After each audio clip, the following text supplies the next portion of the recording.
Now let's talk about the marketplace. Personal development now to get us ready for the marketplace. Success is something you attract by becoming an attractive person. What would make you an attractive person in the marketplace? So you have the best chance to get the best job, to get the best pay, to have the best opportunity, work with the best people, be welcome at the best tables of learning and enterprise, to sit at the conference table of promise and future. How do you get there? Some things to remember. This first little part I call acceptable and unacceptable behavior. Now, part of our learning affects us in the marketplace. The skills we've developed affects us in the marketplace. You might have had to go to school to work in a certain segment of the marketplace. If you're going to be a doctor, you've got to go to the proper school. If you're going to be a lawyer, you've got to go to the proper school. But there's something else now that affects us all in the marketplace that I want to deal with here, and that's called behavior in the marketplace. Not just your skills, not just your learning, not just what you know, but how you behave. Key phrase, the things that make you obviously a good person, an acceptable person, or unacceptable. First of all of us must study our marketplace as to what might be acceptable or unacceptable. But let's cover some of the obvious, and that'll lead to the rest of the list. I've just got 3 or 4 here to cover, and then you can think about the rest and ponder those.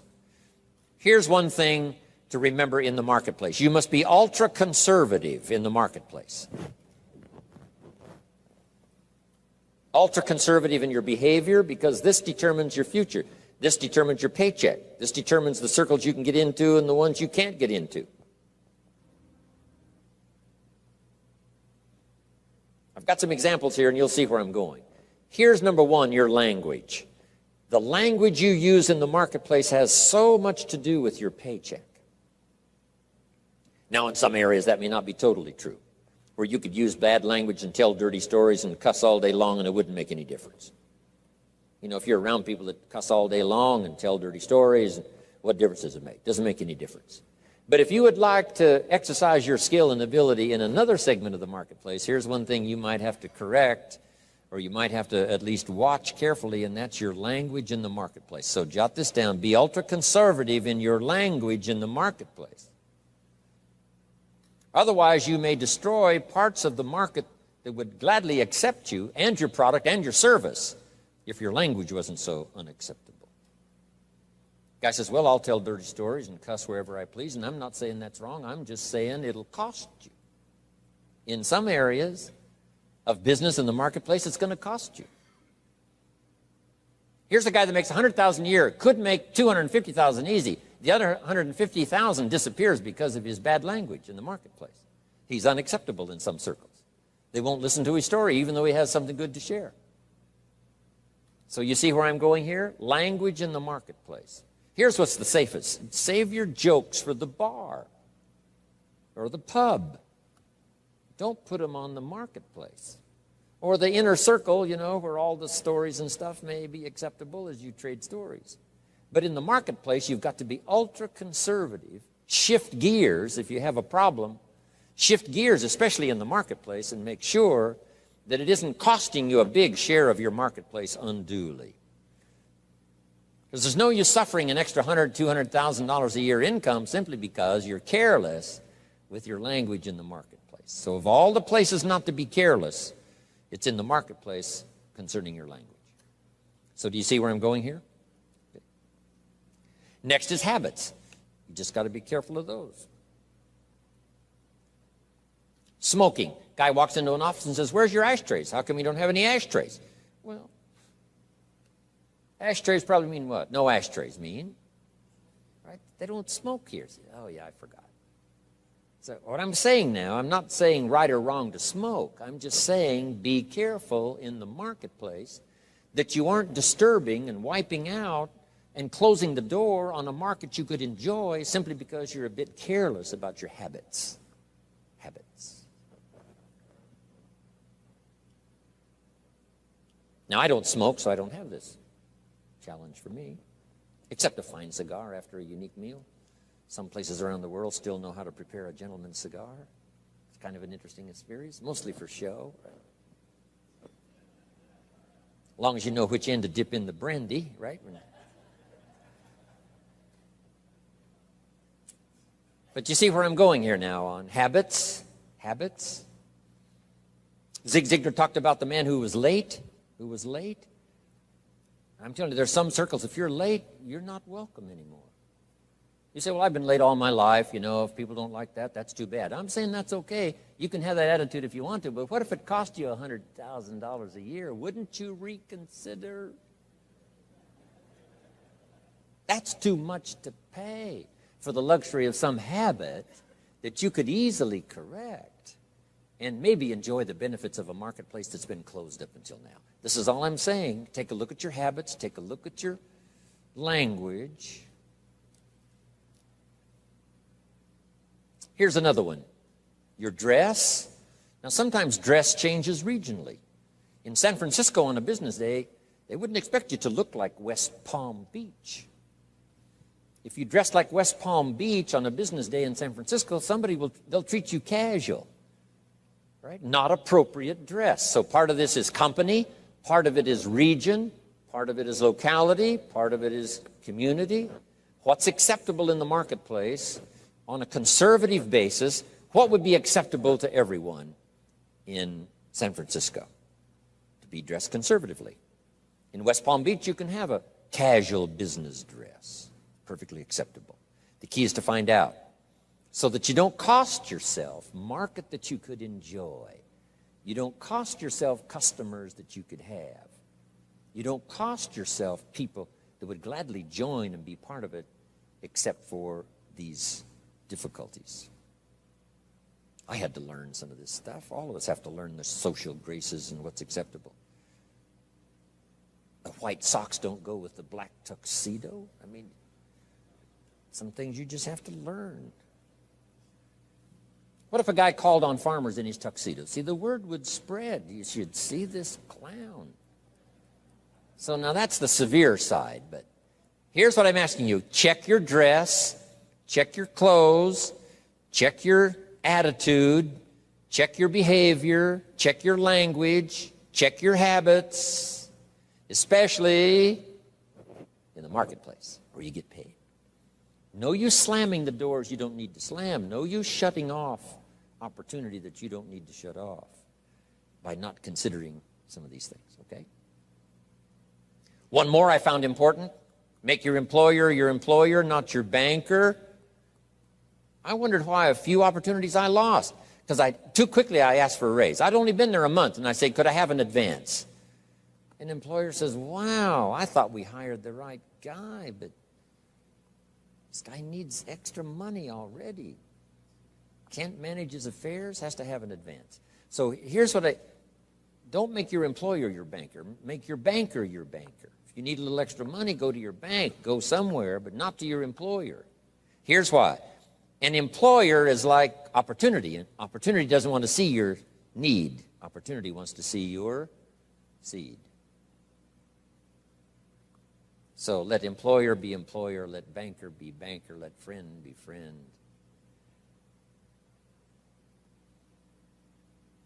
I found it was a bit unwise to make a friend a banker or a relative a banker. Do you know why you go to a minister to discuss certain things? So that he won't disclose it to the marketplace. And you go to your doctor to disclose it so he won't disclose how weak and sickly you might be. So you don't bring your sickness to the marketplace and talk about it. You talk that over with your doctor. Talk over your maladies and your problems to your doctor. So jot this down. It's called show your seed and hide your need. In the marketplace especially. Show your seeds, show your willingness, show your desire, show your hard work, show your work ethic, show your arrive early, stay late attitude. Show that, but not your need. The marketplace is not interested in your need. Next is code of conduct. It's not a bad idea to take a piece of paper someday and just jot down what is your code of conduct. What do you expect from yourself? Some things you will do, some things you will not do. Jot this phrase down. What I want to be known for. Here's what I want to be known for. And that's not a bad list to make. As we're building our reputation day by day, week by week, month by month, and one opportunity leads to the next, depending on what we're known for. These are some of the things that may not appear in your resume. You know, you've been to school and you learned these skills and you worked for this company and you were there 9 years and so on. In addition to that now, what's really important, especially for your own psyche, is to make a list of what you would like to be known for. I wanted to be known for always doing my best. I never wanted anyone to be disappointed, at least in my presentation. They might be disappointed with my ideas because they thought I was wrong. They might be disappointed with my position because they thought it wasn't right. And they might be, disappointed because, I didn't say what I believed, was contrary to what they believed. They might have been disappointed in that, but they were never disappointed in my sincerity, never disappointed in my ability to speak from my heart and my soul. If you have charge of some of my life and you send me off to another country, I promise to represent you grandly. I promise you won't have to stay awake nights wondering about Jim Rohn if you've sent him to Paris. I want you to be able to say, forget about Paris, Jim Rohn is there. He'll take care of it in the best style. He won't show up late and he won't show up drunk. He will represent us well. So have you got that good question now? What do I want to be known for? I want to be known for being on time. I want to be known for staying late. I want to be known for not ignoring anyone. I want to be known for my unique ability in conversation as well as presentation. I want to be known for the fact that I care for kids as well as adults. I want to be known for the company's interest as well as my own. I want to be known for one who helps to feed the goose that lays the golden eggs. I want to be known. I want to be known for my leadership skill. I want to be known for my attitude. I want to be known. What would that list be if you were to make it? Here's what I want to be known for. Sometime in the privacy of your own thoughts, away somewhere, just work on that list. Here's the reputation I want to build. Now, here's what's next under personal development. Under personal development, develop these 5 abilities.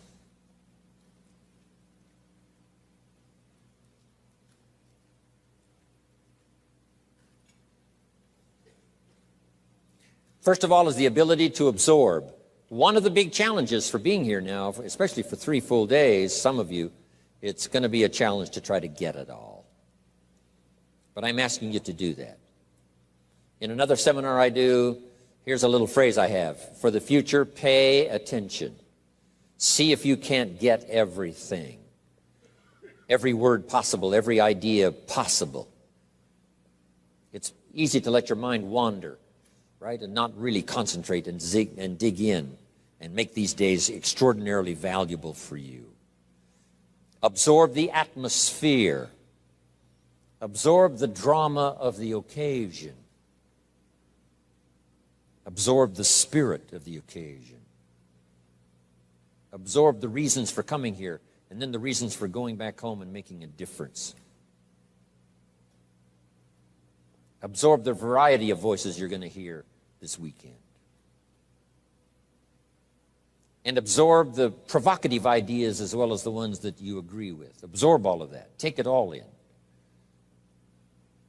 By listening intently, taking good notes, talking with each other. Here's one more. Absorb the drama of each other. You're going to have a chance to meet some excellent people here. Okay? Losers don't pay this kind of money to come to seminars. The reason why the price tag is substantial is because when you get here, you'll have an excellent chance of meeting some pretty good folks.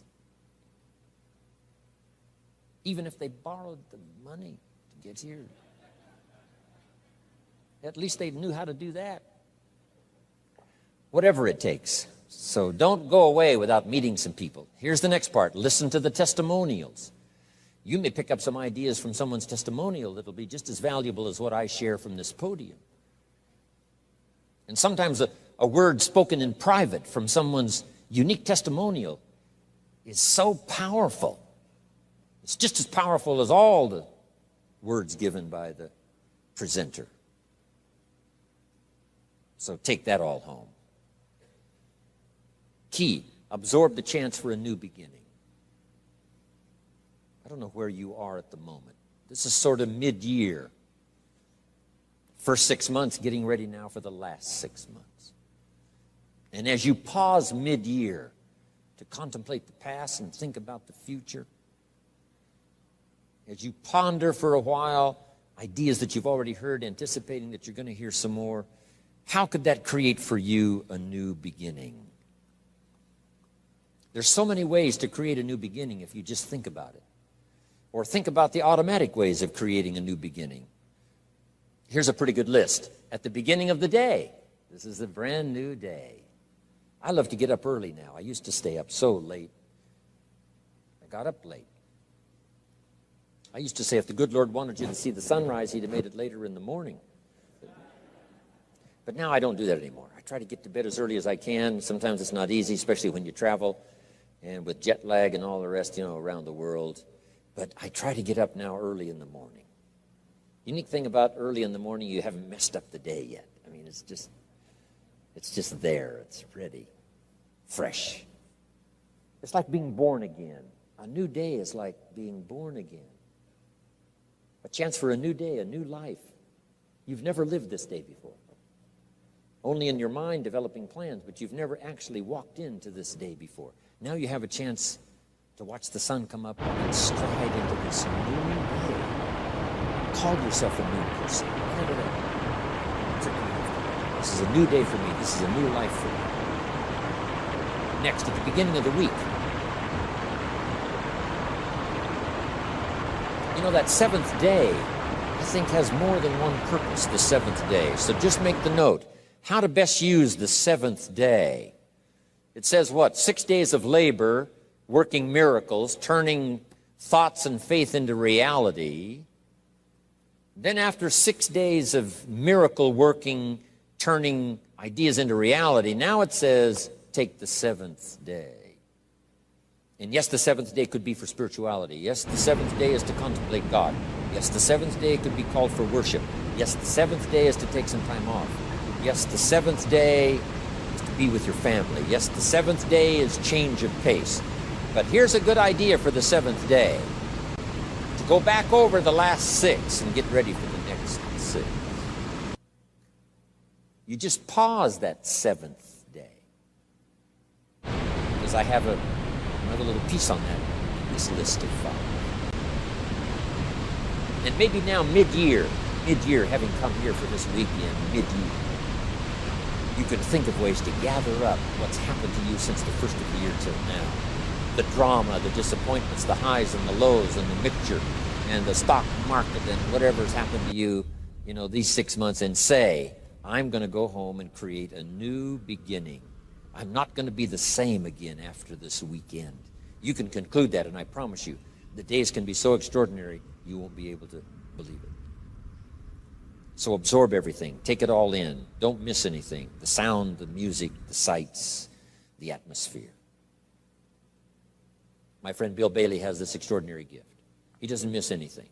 Better for him to go to Acapulco, come back and tell you about it, than it is to go yourself.